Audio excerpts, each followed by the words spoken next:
नमस्कार, आपण पाहत आहात कुलाबा न्यूज.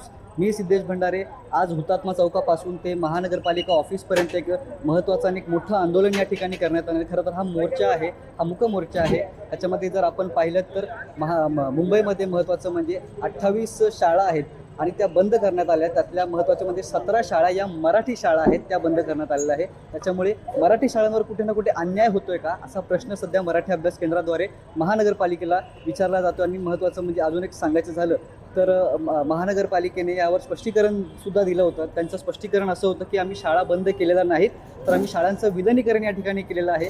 पण खरं तर आपण जर एकंदरीत पाहिलं तर एकूण 2 वर्षात म्हणजे 2023 पासून ते 2025 पर्यंत एकूण 37 शाळांचं विलिनीकरण झालेलं आहे आणि त्यातल्या 11 शाळा या मराठी शाळा आहेत. त्याच्यामुळे मराठी शाळांवर अन्याय होतोय का, असा प्रश्नचिन्ह सध्या या ठिकाणी उपस्थित केला जातोय.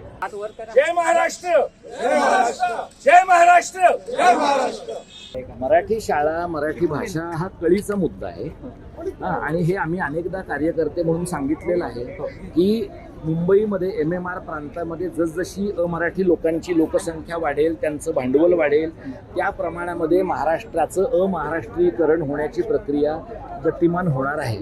त्यामुळे मराठी शाळा टिकवण्याच्या बद्दल महाराष्ट्रातल्या सगळ्या राजकीय पक्षांनी आपली भूमिका मांडावी. कारण मराठी शाळा आणि मराठी भाषा टिकली नाही तर MMR प्रांत महाराष्ट्रात राहून पण तो न राहिल्यासारखा आहे. MMR प्रांत महाराष्ट्रात राहण्यासाठी मराठी शाळा आणि सर, असं म्हटलं जातं पालिकेकरण स्पष्टीकरण आलं होतं की शाळा बंद पडल्या नाही तर विलिनीकरण झाले त्याच्या. याला शब्दांचा खेळ, शब्दांची लबाडी असं म्हणतात.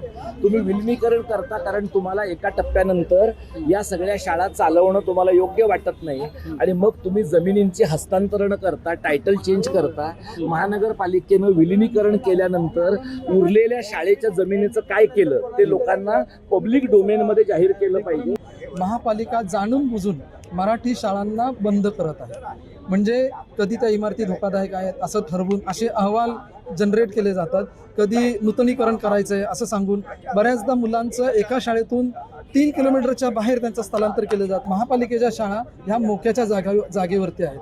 त्या जागांच्या आजूबाजूला चांगली मैदानं आहेत.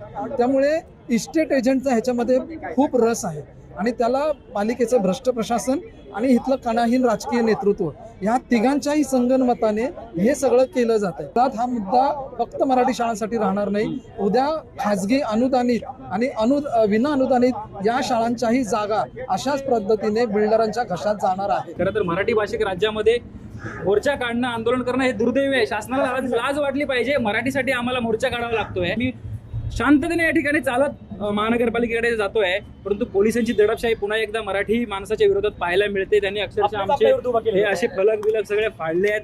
म्हणजे काय चाललंय, याच्यामध्ये कुठला राजकीय पक्ष आहे का काय, कोणाचा निषेध आहे, हा सविस्तर आमची भूमिका मांडण्याचा एक प्रयत्न आम्ही केला. आणि हे पोलीस अशी दडपशाही नेहमीप्रमाणे करतात आणि मराठी माणसाच्या विरोधातच फक्त आपण आवाज उठवणार आहेत का? राज्यात मराठीसाठी चाललं हे राज्य का असंच भेटलं नाही. ह्यासाठी लढा दिलेला आहे. त्या ठिकाणी संविधान चौकामध्ये 100च्या उलट माणसं मेलेली आहेत. आणि आज कोण फळं भोगत आहेत? जे फळं भोगत आहेत ते काय करतायत? स्वतःच्या लेकरांना इंग्लिश स्कूलमध्ये घाला, हे घाला. तुम्ही खायचं मराठी माणसाचं आमच्या कराच्या पैशातून आणि समजा द्यायचे इंग्रज बनवायचे त्यांना. एक असं चालू आहे.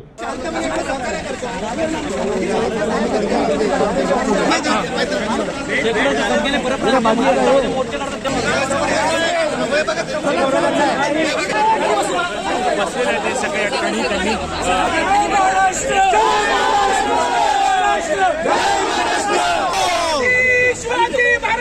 जाओ